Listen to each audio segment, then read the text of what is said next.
What up, what up, what up? Hey, everybody, hope you're doing well. Hey, I just want to let you know, I know everybody can't always support and donate to the podcast, but hey, if you can do a one-time donation, I put up a Buy Me a Coffee link in this description of the podcast. So if you go to the description of the podcast, it'll be at the bottom, and you can just go to that link, and you can buy me a cup of coffee, or two if you want. And that would just help support the show, and I can wake up a little bit more and bring you more info. So thanks for listening to the podcast. If you can donate, that would be much appreciated. And let's get on to the show.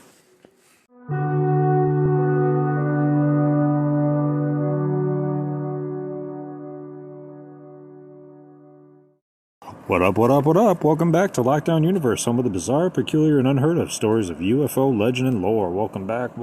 Happy to be back. Hopefully you guys are doing well and taking care of yourselves. So today, I always come across really interesting stories, and whenever I do, I make them into podcasts. So this one is none other than very, very fascinating. We're going to talk today a little bit about the Icelandic elves that have been in their mythology and lore for years. Now, this is not just some, Thor is the god of thunder type thing, and Greek mythology. This is what their entire population believes in. So they believe in what are called the hidden people, or elves, or in their language they're called the Huldufolk. They're supernatural beings that live in nature. They look and behave similarly to humans, and they also live in a parallel world. So that's really fascinating. They can make themselves visible at their will, so they don't have to be bound by our logic, our reasoning, our physics. They can come into our dimension and be seen by individuals on our realm when they feel it's appropriate. Now, this legend goes back centuries. There's a 19th century Icelandic folklore that the term elves actually came from. And it's reported that at least 60% of the population of Iceland believe in these elves and believe that they are real to this very day, even in the 2022s, So there you go, and Happy New Year, by the way. So let's go to the origins here. So in the origin stories, we hear about these little creatures coming up from the ground, okay? And because of that, there are certain locations in Iceland where the Icelanders will not touch, meaning there's rocks, there's holes, there's certain boulders and certain geographical locations that are basically off limits because they feel that those are where the elves reside, that's where the elves come out from, and that they are not to disturb them. That they want to live in harmony with them and be successful in these basically their give and take. So if you drive in America, at least, and maybe in other countries, if you're driving past some houses, you might see some gnomes, and the gnomes really kind of come from the Icelandic lore of the elves. So we have gnomes here all over the place. People have got entire gnome gardens, in their backyard. It's not uncommon at all. So it's very popular here in America, although I don't know as if there's very many Americans that believe that elves exist here in our country. And they might be popular in other countries as well. So let's go to the folklore there. They actually have 4 Icelandic holidays that are considered to have a special connection with the hidden people. One of them is New Year's Eve, which we just celebrated, which I thought was interesting. The other one is the 13th night, which is January 6th. And then they have Midsummer's Night and Christmas Night. Now, it's interesting that Christmas night is associated with elves, right? Because in America, we celebrate Santa Claus, and he has a tradition of dealing with elves. And in Iceland, it's probably along the same lines as well. So There are many Icelandic folk tales about elves and hidden people invading Icelandic farmhouses during Christmas and holding wild parties. It's customary in Iceland to clean the house before Christmas and to leave food for the Huldufólk on Christmas. On New Year's Eve, it's believed that these elves move to new locations, and Icelanders leave candles to help them find their way. On Midsummer Night, folklore states that if you sit at a crossroads, elves will attempt to seduce you with food and gifts. There are grave consequences for being seduced by their offers, but great rewards for resisting. It sounds like a good way to get kids to just follow the rules, right? Kind of like Santa Claus. So, a fascinating phenomenon. There's a lot more to it here. I want to go to, actually, I'm going to pull up this really interesting article from National Geographic. They actually did an entire article on this topic and interviewed people and talked about it. So they actually went to Iceland in 2013, it looks like here, and they went to a city called Reykjavik, and they spoke with one of the famous Icelandic singer-songwriters there. I am gonna kill that name. That's a tough name to speak of, but apparently it's there. It's Joe Frior Akadottir. So they were a big rock band, and so he discusses his encounter with an elf, actually. So he stated that they would play in a field between apartment buildings in Reykjavik, which is the city. And there was one rock that was bigger than all the other ones that towered over the field. They were certain that it was an elf rock, and you shouldn't disturb the elves.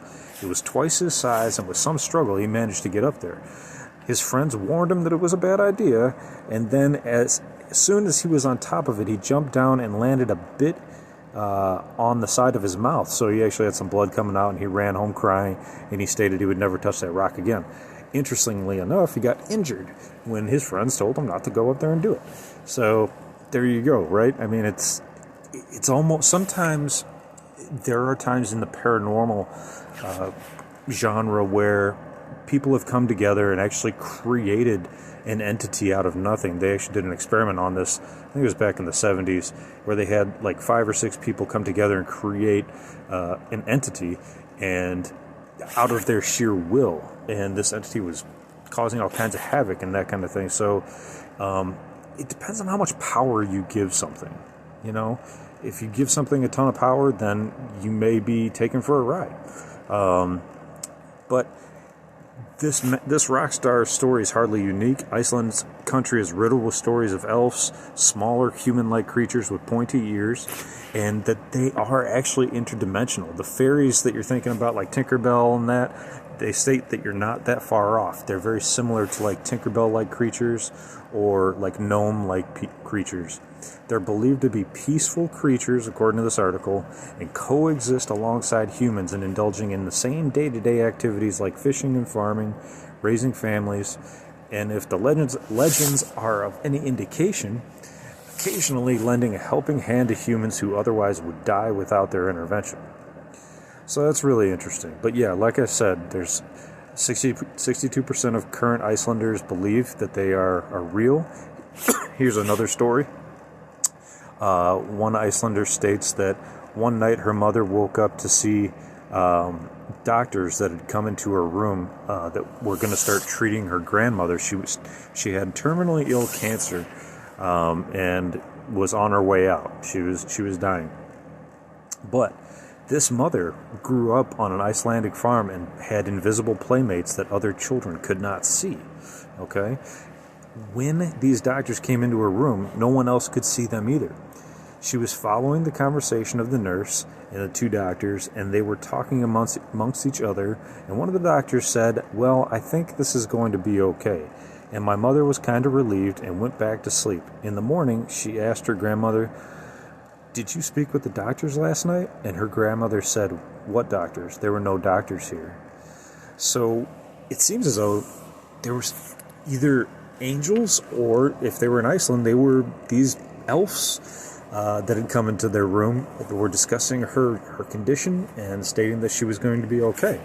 So it's just fascinating to me that, no matter where you go in this world, there's fascinating little pieces of lore that you can pick up on, learn about, and then add to the repertoire of your alien, UFO, paranormal picture, conspiracy talk, whatever you want to talk about.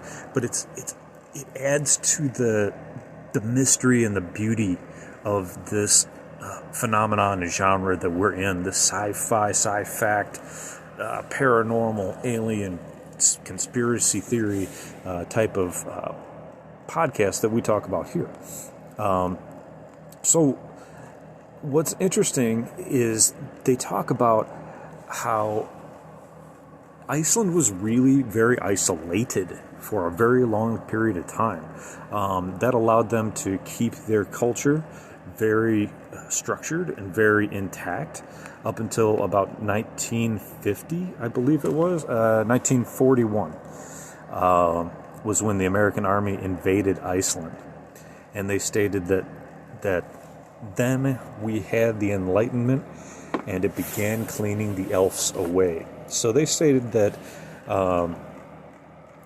Enlightenment, quote unquote, from the American Army cleared out the belief in elves down to 60%, because it had been up in close to the 90s before.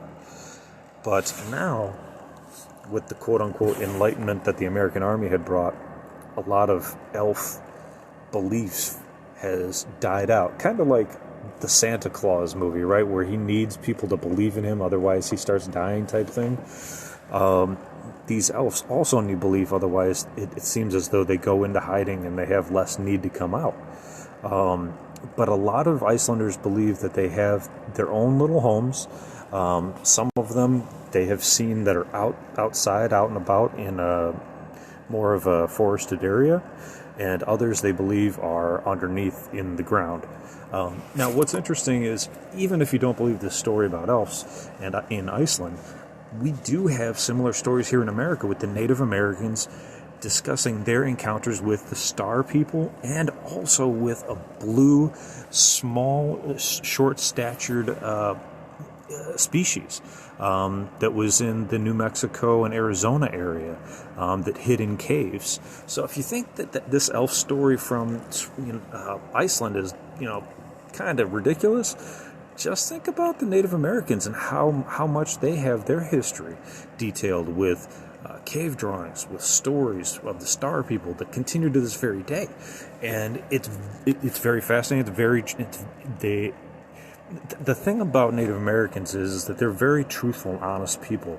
And so, when they talk about their history, they talk about their past, they are translating their truth to us here in the 21st century. So it's something to take seriously, in my opinion. So, what's interesting about Iceland, too, is that they were very isolated as well, up until 1940, 50.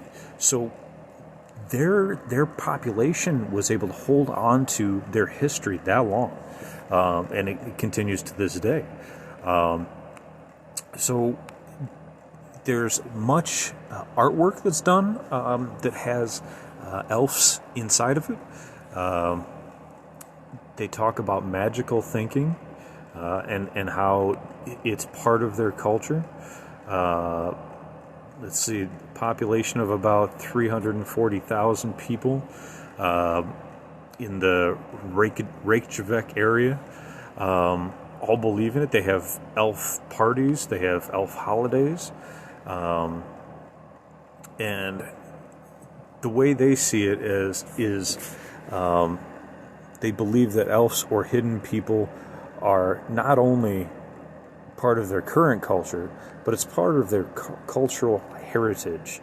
And, when you think about culture and heritage, you have to believe in the people that brought information to you from the past. Think about this for a moment. Think about just on our planet alone, how many populations have kind of come and gone.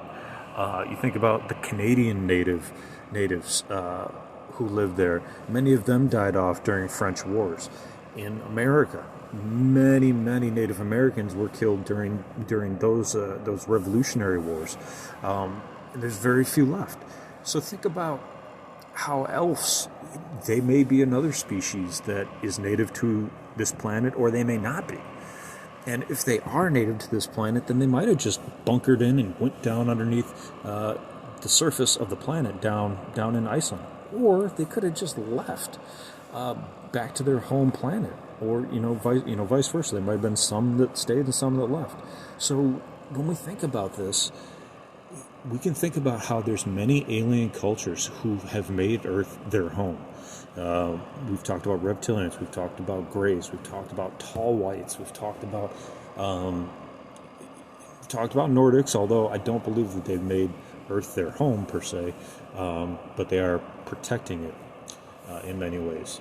And then there's plenty of other genetic farmer races out there that are trying to take advantage of Earth's diverse population and diverse animal population, as well as plant population and vegetation. So it's a fascinating topic. It really is. I think that there's a lot to unpack and a lot to uncover with the Iceland elves, but I'm going to leave it there. I hope you enjoyed just hearing a little bit about it, a little bit about their history, and kind of where these stories come from and how they can blossom into stories in other countries as well, and how our heritage plays a humongous role in our understanding of where we came from and where these stories originate.